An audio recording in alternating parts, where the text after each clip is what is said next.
Hey, what's going on, everybody? I want to give you a recap of the Windows 11 event and kind of give you my thoughts about Windows 11.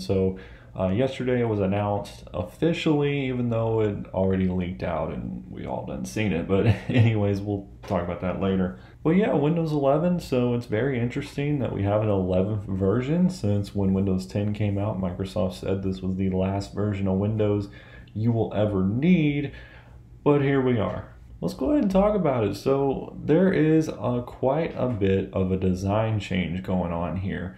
So we now have a centered start menu and as well as all of our icons here in the taskbar. So there is no longer your start menu, your search box, Cortana, task view, all that stuff is gone from the left side, and it is now put here in the middle for easier access. I'm just gonna go ahead and say it's giving me some Mac OS kind of vibes, but honestly, I might be a little biased.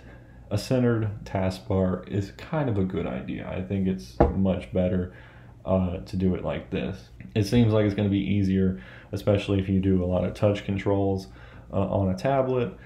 To access this new bar. We take a look at the start menu, it looks nothing like it does in Windows 10. You can see that all your applications are up here at the top, and these are actually just pinned apps. You have to click the All Apps section to get into the rest of them. Also down here we have a new recommended section. So this is going to obviously change over time based on what it thinks you might want to access.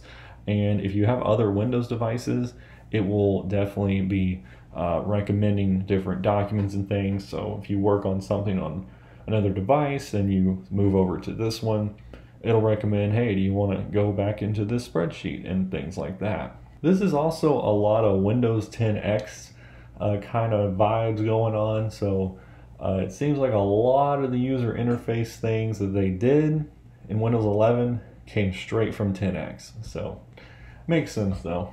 Also in the start menu, you notice there are no more live tiles. So if we take a look at the start menu in Windows 10, of course, you can see that we have the live tiles going on over here on the right.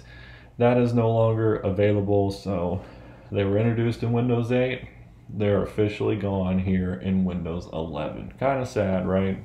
Now, Windows has always been really good when it comes to window arrangement on your desktop, and they've went ahead and improved that here in 11. So there's something new called Snap Layouts. So you're going to have a lot of different predefined layouts that you'll be able to access here.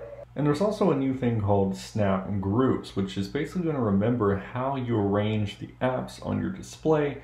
It's going to remember those. So this is going to be very good for multiple monitor support. So if you have dual displays and you unplug one or something like that, if you have a laptop, for example, plugged into an external monitor, and you take it off there and you plug it back in, it will automatically arrange the windows how you had them when you unplugged the display.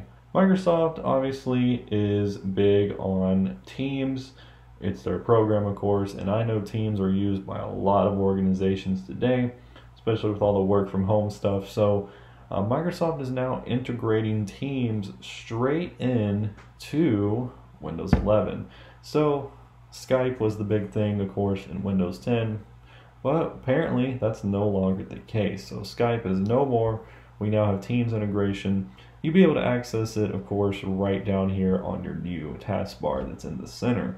So you'll be able to obviously video chat, DM people, whatever, now straight from your software. Now, since the taskbar has been moved around and we now have our icons in the center, that means we free up a lot of room on the left side. So that means we can now put a giant widgets pane over here on the left. So a huge pane here.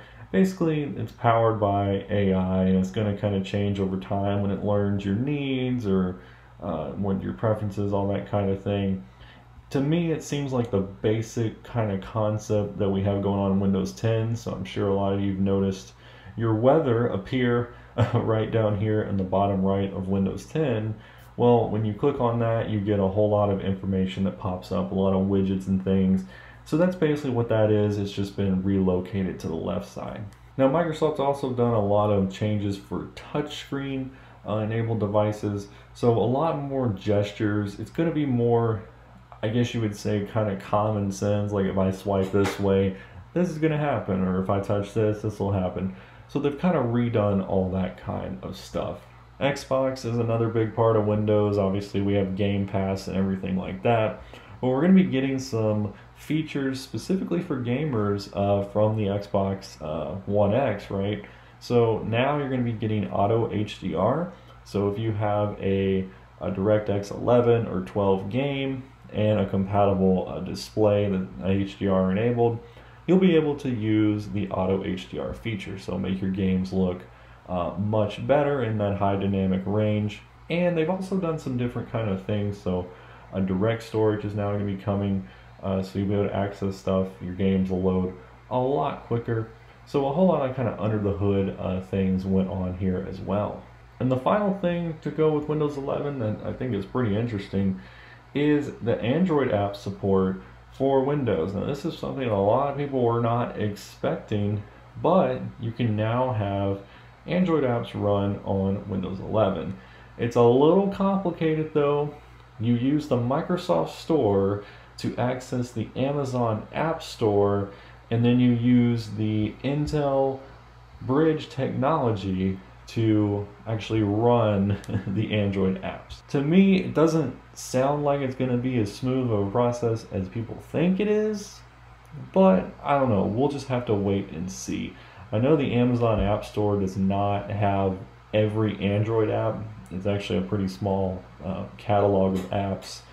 Interesting why they didn't use Google, I guess because it's a massive competition and Google probably didn't want to do it.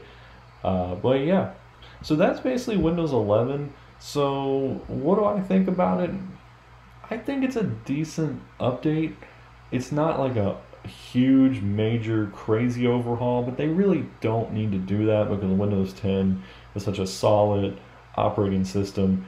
They're probably learning from their mistakes in the Windows 8 days where they completely blew everybody away and got them all messed up. So they're taking it a little easy. But I think the changes that they did, you know, the slight design changes, moving the taskbar and icons to the middle, yeah, that might take a little bit of getting used to, but it's not as dramatic as the start menu full of tiles like we had in Windows 8. So I think overall it's a pretty solid update. A lot of under the hood related things, the better monitor support, the snapping. I think those are great features to have. Now, how do you get Windows 11? Well, it's complicated. We don't know yet when it exactly is coming out, but if you scroll down here on the official Windows 11 page on Microsoft's website, there is some frequently asked questions. And one of those is somewhere, when will I be able to upgrade to Windows 11 on my Windows 10 device? So you can see if you read a little bit, it says right here, for most devices already in use today, we expect it to be ready sometime in early 2022. If you go up here to this one, it says, when can I buy a PC with Windows 11?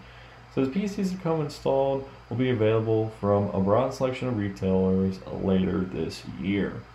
So apparently Windows 11 is going to start being pushed out late 2021, like around the holiday season, I would imagine, and early 2022. So yeah, we still got quite a bit of time to go, several more months of course, before it starts appearing for users. Also, it's nice to note that this will be a free update, so you're not going to have to pay for it or anything like that, which is very smart. Good job, Microsoft. Glad you didn't make us pay for it. But the other thing I noticed is you can scroll up here and you can download this app right here that basically tells you if your computer can run Windows 11. So if you want to know that, you can click here and then it'll tell you like, hey, this is why it can't run it, or hey, everything's good to go. But if we look at our minimum system requirements, it's pretty interesting. So 1 gigahertz or faster processor with 2 or more cores on a compatible 64-bit processor or an SoC. Now this compatible processor right here, I've seen a lot of people say that their computer is not compatible with it. You have to have a fairly new processor in order for Windows to work with it. like some of the latest generations of Intel chips, for example. You need to have those in order for this to work. And also your memory, at least 4 gigs of RAM, which I hope most people have that, at least 64 gigs of storage. You need the latest version of the TPM module. That's another big thing that is causing a lot of these processors to not be compatible. You need version 2.0 for Windows 11 to work. Also a DirectX 12 compatible graphics card. That's interesting as well. But yeah, if you want to see if your computer can actually run Windows 11, you need to download this little app here and it will tell you if it's good to go or not. Another way you can tell and also be able to get insider previews, which includes apparently a release of Windows 11 next week. Yes, that's right, next week. You can join the insider program. So if you don't know what that is, basically just go to your Windows settings, go to the update and security, and then down here at the bottom it says Windows Insider Program. So if you go in there, it will actually tell you up top if your computer meets the Windows 11 requirements, which this one I'm on now does not, since it's a virtual machine. But it will tell you up there if it meets it, and if you go ahead and become a Windows Insider, basically you just associate your Microsoft account with this computer, you'll be able to get preview versions of Windows 11, like I said, starting next week apparently. So yeah, if you want to get the latest and greatest right away, then you can go ahead and do it. But I probably wouldn't recommend doing that on like your main computer, because again, this is a beta software. I'm sure they're still working on it and everything. They're preview builds, so just keep that in mind. But yeah, you should be able to get a good latest version first preview build next week sometime if you join this program. But yeah guys, what do you think about Windows 11? That's pretty much all I got for you today. Just wanted to recap the event, talk about some of the requirements real quick. Yeah, let me know what you think. What's your favorite feature? Do you wish they did more? You wish they did less? You like that taskbar in the middle? Whatever. Leave it in the comments down below. But yeah guys, I'll catch y'all in the next video.